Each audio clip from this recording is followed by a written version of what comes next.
Operação Fio Desencapado, nova etapa da ação de combate ao comércio de fios elétricos furtados na capital, resgata trabalhadores em condição análoga à escravidão. Frente a frente com a justiça, homem que assassinou advogada em Caçador e viajou 140 quilômetros para ocultar o corpo dela, vai a júri popular no oeste do estado. A gripe aviária. Ministério da Agricultura descarta caso suspeito da doença em aviário comercial de Pumirim, no Oeste. Copa do Brasil. Criciúma depende só de um empate hoje contra o Red Bull Bragantino para se classificar às oitavas de final da competição. Cultura e educação em destaque. Centro Cultural de Florianópolis oferece oficinas artísticas e culturais para pessoas em vulnerabilidade social.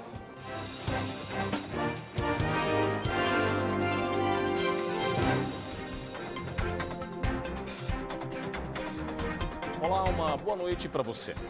O Band Cidade começa hoje com uma nova etapa da Operação Fio Desencapado, que combate o furto e a receptação de fios elétricos. Além do alvo principal, a operação de hoje identificou ainda trabalhadores em condição análoga à escravidão. Confira agora na reportagem. A operação provocou o fechamento de um estabelecimento comercial. O proprietário, investigado pela receptação de fios de cobre furtados, foi levado para a delegacia. Durante a ação, foram apreendidos 80 quilos de fios de cobre, reconhecidos como parte da rede elétrica pública da cidade. O que chamou a atenção das forças de segurança durante a operação foi a descoberta de 5 trabalhadores estrangeiros em condição análoga à escravidão. Os 5 são venezuelanos, trabalhavam sem registro e dormiam em condições inapropriadas dentro de alojamentos precários. O caso foi denunciado ao Ministério do Trabalho. A Operação Fio Desencapado é uma ação integrada entre as polícias civil e militar, Guarda Municipal, órgãos da Prefeitura, Celesc e empresas de telecomunicações. A meta é desarticular a cadeia criminosa ligada ao furto e à comercialização de fios de cobre. As ações ocorrem de forma periódica em diferentes regiões de Florianópolis. A gente vai continuar semanalmente. Num outro estabelecimento, a gente também fez as autuações da Floran, da SUSP e também da Vigilância Sanitária pela falta de condições adequadas de acordo com as normas que a cidade exige que tenham esses comércios. E também a gente verificou uma grande quantidade de estrangeiros trabalhando nesse local, o que nos chamou a atenção a forma do alojamento onde eles estavam, também a forma de pagamento, né? Então, tudo isso a gente vai fazer um relatório e encaminhar para os órgãos competentes, tanto o Ministério Público como a Justiça do Trabalho. Em Joinville, norte do estado, um homem armado tem espalhado pânico entre os moradores, principalmente mulheres. O bandido já ganhou até apelido, ladrão da faca. Isso mesmo. William Tenório tem as informações. O criminoso, já apelidado de o ladrão da faca, está assustando moradores do bairro Bermerwald, na zona sul aqui de Joinville.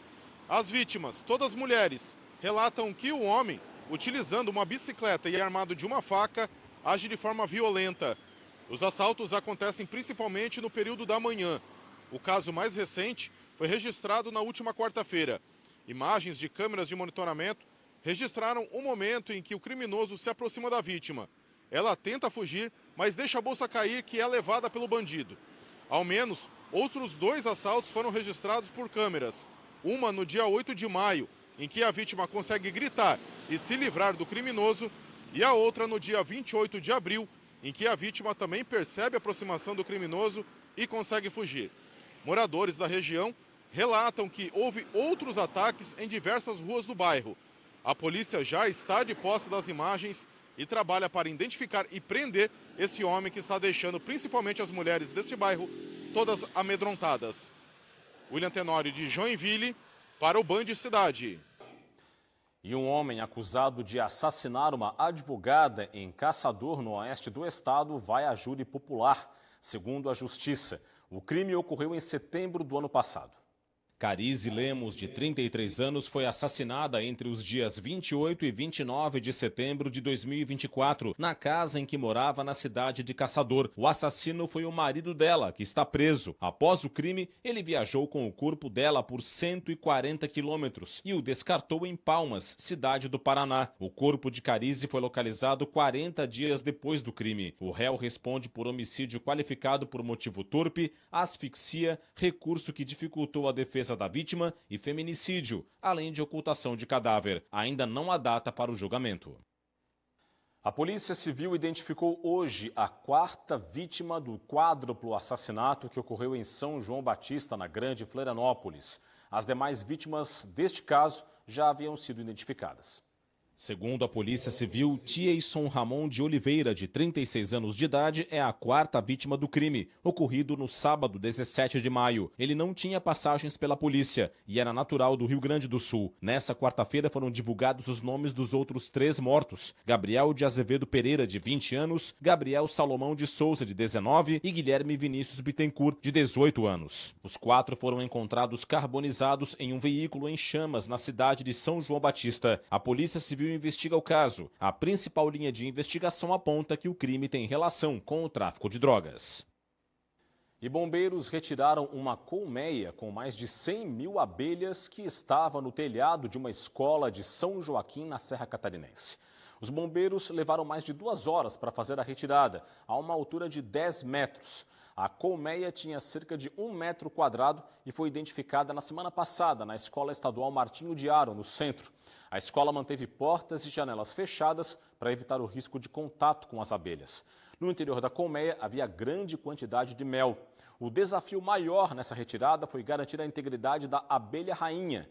A colmeia foi levada para uma área de mata na região. E a seguir aqui no Band Cidade, o destaque para a gripe aviária. Ministério da Agricultura descarta caso suspeito da doença em aviário comercial de Ipumirim, no oeste do estado. Os detalhes logo após o intervalo, eu volto já já.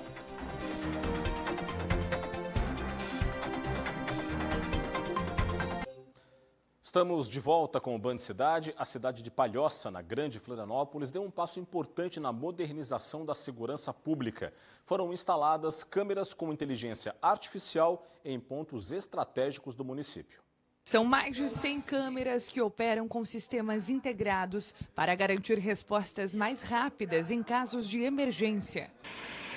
Os equipamentos contam com a tecnologia da inteligência artificial e fazem um reconhecimento de placas de veículos furtados, mandados de prisão em aberto e até comportamentos suspeitos. E direto da central de vídeo monitoramento, os agentes conseguem acompanhar tudo em tempo real. Temos uma guarda municipal interligada com todas as polícias, isso tem dado a nós um avanço na segurança do município e com esse auxílio, né, da inteligência artificial, e trazer tecnologia para dentro da nossa segurança, isso vem fazer toda a diferença. O sistema já ajudou a identificar suspeitos e apoiar ações da Guarda Municipal e da Polícia Militar.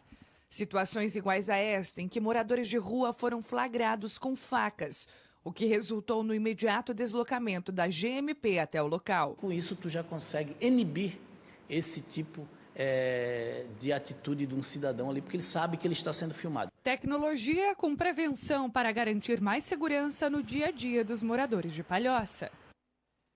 O assunto agora é a gripe aviária aqui no Band Cidade. O Ministério da Agricultura descartou que tenha ocorrido um caso da doença em um aviário comercial de Ipumirim, no oeste catarinense. A informação foi confirmada nesta quinta-feira. De acordo com a Secretaria Estadual da Agricultura, o caso segue em investigação para o diagnóstico final sobre a causa da mortalidade, o que deve ser concluído em até 1 semana. Além deste caso, outros 3 são analisados em Santa Catarina, 2 em aves domésticas nas cidades de Chapecó e Concórdia, também no oeste, e um terceiro em uma ave silvestre de Garopaba, no sul. Devido ao caso confirmado da doença no Rio Grande do Sul, Santa Catarina reforçou as medidas de defesa sanitária. O Ministério da Agricultura confirmou que Reino Unido, Cuba, Turquia, Bahrein, Rússia, Belarus, Armênia e Quirguistão, que haviam suspendido as importações de todo o país, ajustaram as medidas e agora restringem apenas o Rio Grande do Sul. Outros 20 países seguem com a suspensão total das exportações, entre eles a China e as nações da União Europeia. Santa Catarina contra a dengue. A cidade de Balneário Gaivota, no extremo sul do estado, decretou situação de emergência por causa da epidemia da doença. A medida tem validade de 180 dias e foi tomada após a infestação generalizada do mosquito na cidade ter sido identificada. Um homem de 62 anos de idade morreu em decorrência da doença. Além de Balneário Gaivota, outros 8 municípios já decretaram situação de emergência relacionada à dengue. Santa Catarina, essa situação ocorre então em 5 casos, né? Atualmente são registradas aí mais de 80 mil casos da dengue em Santa Catarina. 5 mortes estão em investigação aqui no estado. E dos 295 municípios catarinenses, 179 são considerados infestados pelo mosquito Aedes aegypti. Olha só, a Justiça Federal negou liminar pedida pelo governo do estado para suspender a restrição de pesca da tainha na modalidade de arrasto de praia no litoral catarinense. De acordo com o juiz federal Charles Giacomini, da 6ª Vara Federal da capital, a normativa do Ministério do Meio Ambiente não contraria a Constituição e não viola direitos individuais ou coletivos. O magistrado entendeu que as limitações visam evitar que a espécie entre em ameaça de extinção e que seja proibida a pesca, como já ocorre com outras espécies.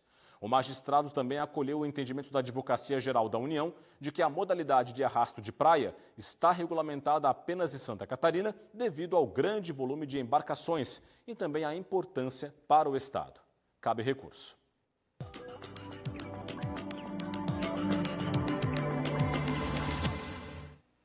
Um temporal atingiu o oeste do estado na madrugada desta quinta-feira. Segundo a Defesa Civil, a tempestade severa se formou na fronteira com a Argentina, provocada pela passagem de uma frente fria pelo estado. Em São Miguel do Oeste, houve o registro de queda de árvores. Mais de 100 casas tiveram destelhamentos e alagamentos. O telhado de um ginásio ficou destruído. 5 unidades educacionais tiveram aulas canceladas. Postos de... A rota Caminhos do Piraí, de Joinville, foi selecionada para concorrer ao selo Melhores Vilas Turísticas, da Organização das Nações Unidas. Com todos os atrativos naturais que cercam a região, a rota Caminhos do Piraí, em Joinville, foi escolhida pelo Ministério do Turismo para representar o Brasil no prêmio Melhores Vilas Turísticas da ONU Turismo. A rota joinvilense está entre as 8 escolhidas no país, inclusive concorre com outras 2 rotas catarinenses, de Leoberto Leal e de Linha Bonita. Somente 2 seguem para a fase final. A expectativa é elevada, já que o local tem atrações bem diversificadas. A rota Caminhos do Piraí se destaca por suas belezas naturais. Além de cachoeiras, montanhas, arrozais, a rota tem ainda as casas em Chaimel, que são símbolos da colonização alemã. A ONU Turismo reconhece locais com diversidade cultural e natural e que a priorizam como ferramenta de desenvolvimento do turismo rural.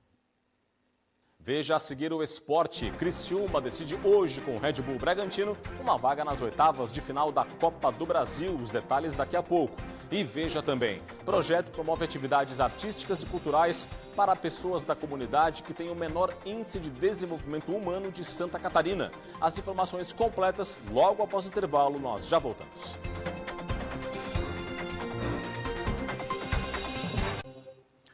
Muito bem, nós estamos de volta com o Band Cidade, já com o portal TVBV Online aqui no nosso telão para os destaques do momento. Vamos a eles.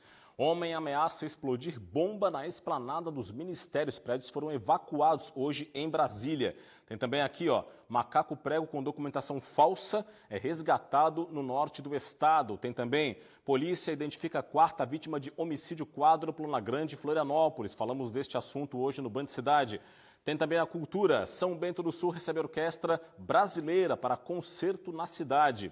Tem aqui saúde. Prazo para o Brasil ficar livre da gripe aviária começa nesta quinta-feira. São 28 dias. Se não houver novos casos, os países podem então voltar a aceitar as exportações de carne de aves de Santa Catarina e também de todo o Brasil. O governo federal congela 31 bilhões e 300 milhões de reais do orçamento deste ano 2025. E aqui no esporte, Neymar volta a ser relacionado após um mês afastado por lesão. Será que agora vai lá no Santos? A saber. Esses e outros assuntos você confere no portal TVBV Online. QR Code na sua tela, você pega o seu smartphone, escaneia o QR Code, vai ao portal e fica muito bem informado. Um projeto tem ajudado crianças e adolescentes de uma das comunidades menos desenvolvidas da Grande Florianópolis a mudar de vida. Essa iniciativa busca atingir essa meta por meio do investimento na cultura e na educação. Olha só. A Emanuele veio com as amigas até o Centro Cultural Veras, em Florianópolis. Acompanhada por outros adolescentes da comunidade Frei Damião, ela aproveitou o ateliê de fotografia. Vou fazer foto e vou fazer teatro. Falei, eu também quero fazer foto, né? Porque eu tiro bastante foto e eu achei que eu podia dar uma melhorada, né? No que eu vou tirar. Aqui na sede do Centro Cultural estão sendo oferecidas várias oficinas.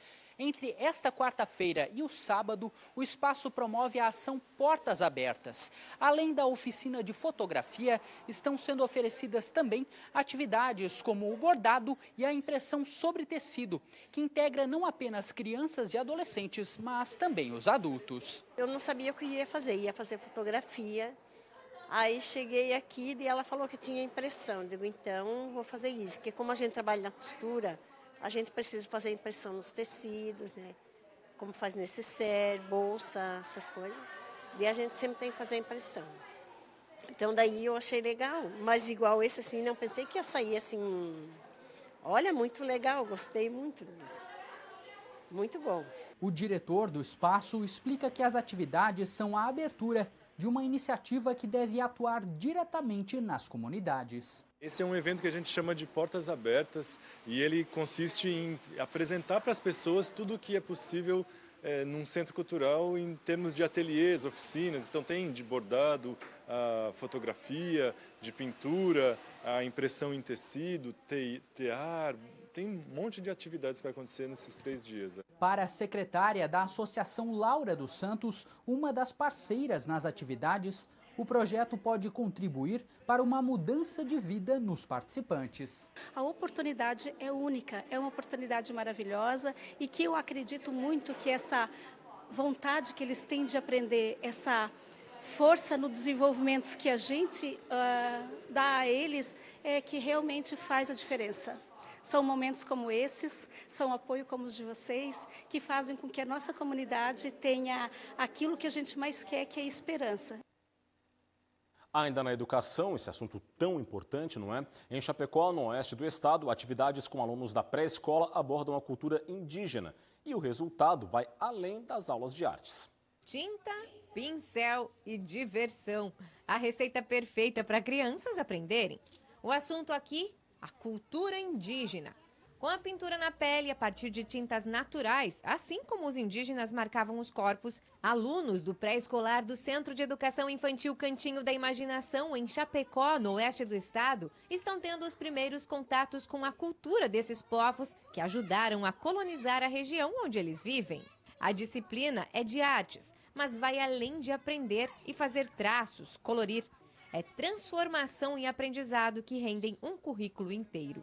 A experiência das garratujas ali do grafismo indígena com as tintas naturais vai contribuir muito para o desenvolvimento deles no desenho em si, aprofundando um pouquinho mais, trazendo a cultura indígena, falando muito, né, sobre as raízes, as lendas. A família foi convidada a participar também desse momento com objetos, com utensílios, com artesanato indígena que eles tinham em casa e alguns também construíram, que foi bem interessante, né? Então a família se reuniu para estar contribuindo com esse momento de conhecimento da criança. Em Chapecó, a disciplina de artes entrou para a grade curricular da pré-escola ainda em 2023 e os resultados são significativos. Trazem a criança para o centro do processo.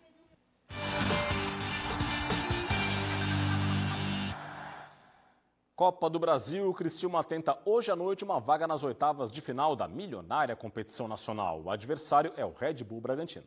Para o duelo, o time catarinense treinou durante toda a semana em São Paulo. O técnico Eduardo Batista volta a contar com o zagueiro Luciano Castan, de volta após cumprir suspensão. Por outro lado, o atacante Eric Popó, que pertence ao time paulista, fica de fora da partida. O também atacante João Carlos, recuperado de lesão, pode aparecer entre os titulares. No jogo de ida, disputado no estádio Heriberto Wilson, o Criciúma derrotou o RB Bragantino por 1-0. Para o time catarinense, basta um empate para assegurar a vaga nas oitavas de final. final. Os paulistas precisam vencer por 2 gols de diferença para ficarem com a vaga. Se o RB Bragantino vencer por 1 gol de diferença, a classificação vai ser decidida nos pênaltis. Red Bull, Bragantino e Criciúma se enfrentam hoje, às 9h30 da noite, no estádio Cícero de Souza Marques, em Bragança Paulista. Também pela Copa do Brasil tem jogo neste momento no Orlando Scarpelli, aqui na capital, mas que não tem times catarinenses envolvidos. A partida é entre Maracanã, do Ceará, e Internacional de Porto Alegre e vale vaga nas oitavas de final. O primeiro jogo deu o Internacional 1-0 no Beira-Rio, lá em Porto Alegre. O jogo começou às 7 da noite, está no primeiro tempo, placar aponta 0 para o Maracanã, 0 para o Internacional, o resultado que vai classificando, por enquanto, o time gaúcho para as oitavas de final da Copa do Brasil. Vamos conhecer agora a dona Maria Zilene, atleta, corredora. Ela vai completar neste mês 70 anos de idade. E para comemorar, ela se propôs a um desafio nada fácil e venceu. A repórter Gabriela Mariotto conta agora essa história pra gente. Acompanhe. Não é qualquer um que topa correr 10 quilômetros só para começar o dia. E não é qualquer um que consegue reunir dezenas de pessoas antes mesmo do sol nascer para fazer esse percurso. Mas é com essa energia toda de quem está a só alguns dias de completar 70 voltas ao redor do Sol que a Zilene tem começado os dias. Na medida que nós movimentamos o corpo, nós estamos automaticamente movimentando o cérebro, a mente e a alma, né? Porque o corpo, quando está sã, a mente está, a alma está. O desafio que ela criou foi correr 70 quilômetros em 7 dias para comemorar o aniversário de 70 anos de idade, no próximo sábado, dia 24. Mostrar que o nosso corpo é capaz. E sair do sofá, sair da zona de conforto. Porque hoje o meu corpo pede, mas no início não foi fácil. A paixão dela pela corrida começou há um tempão. Ela começou a correr em 2010, quando já tinha 55 anos. E desde então passou por paisagens de tirar o fôlego. Desde a Guarda do Embaú, na Grande Florianópolis, até o deserto do Atacama, no Chile. E a Zilene não esconde que é corredora, não. Nos últimos 15 anos, ela participou de muitas provas. E logo que a gente entra aqui na casa dela, tem as fotos, os quadros com a família e, claro, os troféus com todas as conquistas dos últimos 15 anos, que já fazem parte da decoração aqui do apartamento. Para ela, a corrida é muito mais do que um esporte. É sobre reunir amigos, conhecer pessoas e a maior superação é sempre da própria mente. O troféu muitas vezes nem é tão importante. O importante é a transformação de dentro para fora, né, que existe na gente após os exercícios físicos. E é isso, este foi o Band Cidade de hoje. Você confere todo o nosso conteúdo no portal TVBV Online. QR Code na tela para você, acesse e fique muito bem informado. Vem aí as notícias do Brasil e do mundo no Jornal da Band. Para você um forte abraço, muito obrigado pela audiência, uma boa noite e até amanhã. Tchau, tchau.